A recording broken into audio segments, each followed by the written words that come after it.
Bem-vindo a este vídeo. O tema desse vídeo é dilatação dos sólidos. E para quem não me conhece, eu sou o Felipe, né? Então, para começar sobre dilatação dos sólidos, vamos falar um pouco sobre a dilatação térmica, né? Que a dilatação térmica é o aumento das dimensões do corpo com o aumento da temperatura. Então, quando ele fala de dilatação, ele está falando que ocorre uma dilatação térmica, né? Que por causa dessa dilatação, você tem um aumento das dimensões do corpo. Por exemplo, você vê aqui uma figura, né? Um homem, ele está com um bastãozinho, uma esfera, ele passa essa esfera pelo aro.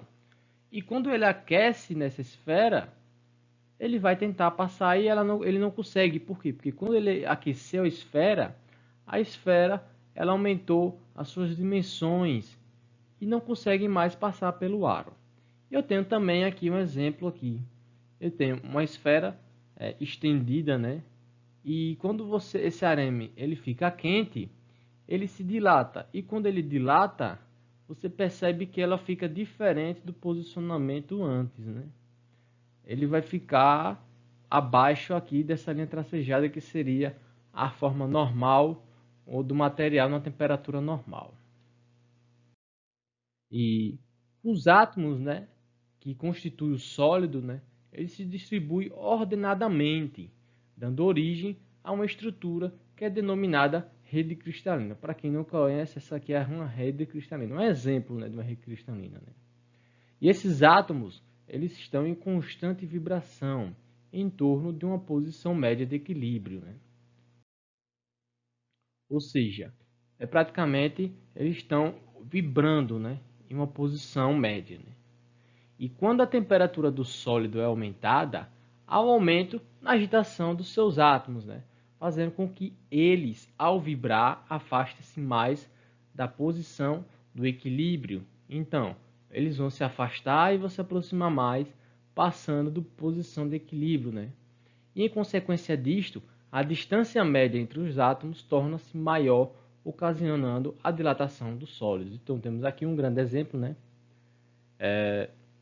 Eu tenho a temperatura baixa e uma temperatura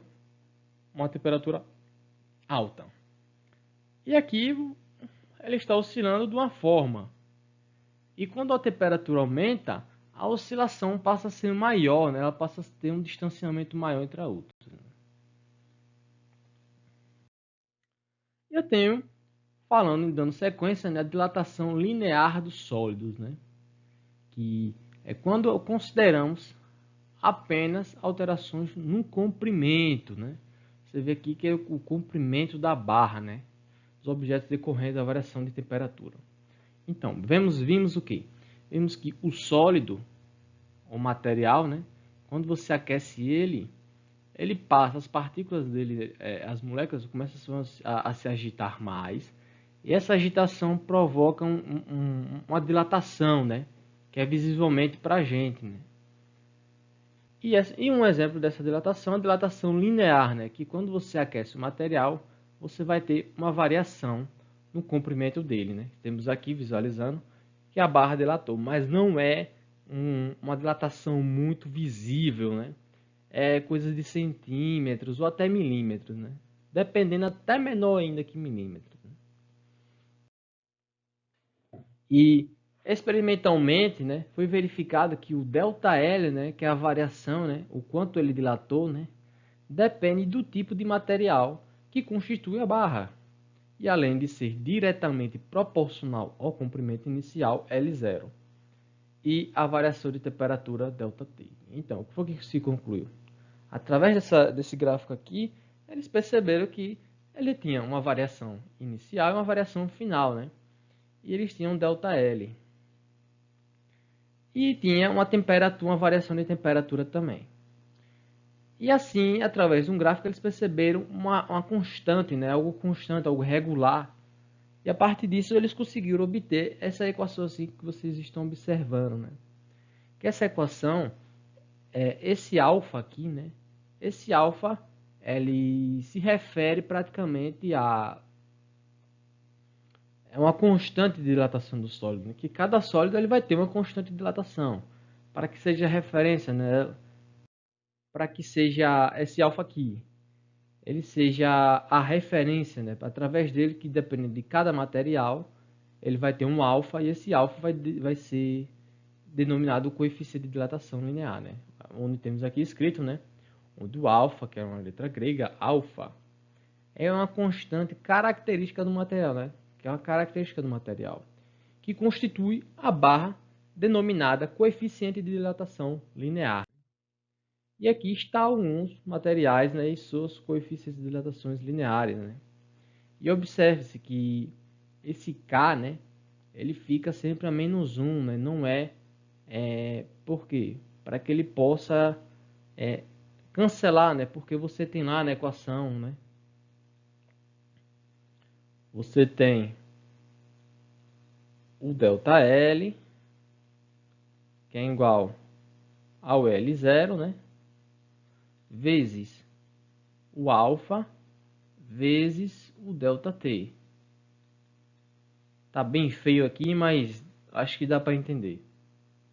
Esse ΔL ele é em metros, centímetros, milímetros, né? Uma unidade de medida. O L também. E o alfa, ele vai ser um Celsius a -1, né? Que você pode ver, né? Ou então 1 sobre Celsius. Para quê? Porque quando multiplique pelo ΔT, possa cancelar. Por exemplo, você vê que o ΔT aqui, ele vai ser em Celsius, Kelvins ou Fahrenheit, depende de onde você estiver ou depende da sua ação. Eu tenho aqui o INVAR, né, que é uma liga de aço de níquel, o vidro Pirex, o vidro comum, a borracha dura, o ferro, ouro, cobre, bronze, latão, alumínio, prata, chumbo e por aí vai. Você percebe que esse coeficiente ele vai aumentando aqui, né? E que o chumbo ele tem uma dilatação linear muito grande, né? E a liga de metal tem uma dilatação menor, né? E agora vamos falar um pouco sobre a dilatação térmica superficial do sólido. Quando ele fala de superficial, ele está falando da superfície, né? Que é o quê? Que é o aumento da área do objeto provocado por uma variação de temperatura. São observadas as mesmas leis de dilatação linear, né? Que obedecem à mesma sequência, né? Então temos aqui uma figura, né? Que tem uma superfície inicial e depois vai com a variação de temperatura, ela vai dilatar, né? Que quando ela dilata, você vai ter uma superfície maior, né? E assim temos a equação, né? Eu tenho o ΔA, né? Que é a variação da área, igual ao beta. E quem é esse beta? É da mesma forma que era o alfa, só que o beta é 2 vezes alfa. Que o beta é o coeficiente de dilatação superficial, né? Da superfície. E aqui eu tenho que o ΔA é a área, metros quadrados, centímetros quadrados, milímetros quadrados. O beta continua sendo semelhante ao alfa, né? Celsius a -1 ou 1 sobre Celsius. E a temperatura permanece a mesma, né? Agora eu vou falar um pouco sobre a dilatação térmica volumétrica dos sólidos, né? Então, vimos o que? Dilatação linear, né? Que é do comprimento. Depois vimos da área. Agora vamos ver do volume, né? E o do volume não muda muito como os outros dois, né? A única diferença é porque é volumétrica, né? Você tem 3 dimensões. E eu tenho um ΔV, né? Que é o do volume, né? Que é o aumento do volume de um corpo provocado por uma mudança de temperatura, uma variação de temperatura. E são observadas as mesmas leis de dilatação, né? Então acontece que aqui é um ΔV, né? Que é a variação que ocorreu. E essa variação ela vai ser em metros cúbicos, perdão, centímetros cúbicos, milímetros cúbicos, litros, né? Que litros é a unidade de volume. E eu tenho que aqui é o gama, né? Que é o coeficiente de dilatação volumétrica, que ele pode ser representado por 3 alfas, né? 3 vezes alfas. E assim ocorre semelhante aos outros, né? Eu tenho o volume inicial e o ΔT. E aqui eu deixei 3 questões, né? Porque é algo bastante simples, né? Que você tem que um corpo ele pode dilatar e contrair. E vou deixar algumas questões para que vocês possam resolver elas e vocês possam pausar os vídeos para que vocês possam resolver essas questões. Posso tirar print, copiar, tanto faz. Vou deixar pausado bem devagarzinho para que vocês consigam resolver, copiar ou pausar o vídeo com mais facilidade. Tá aqui a segunda questão, a questão de gráfico, né?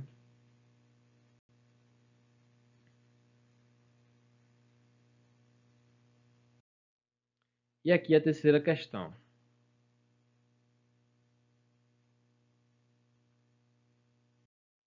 A quarta questão.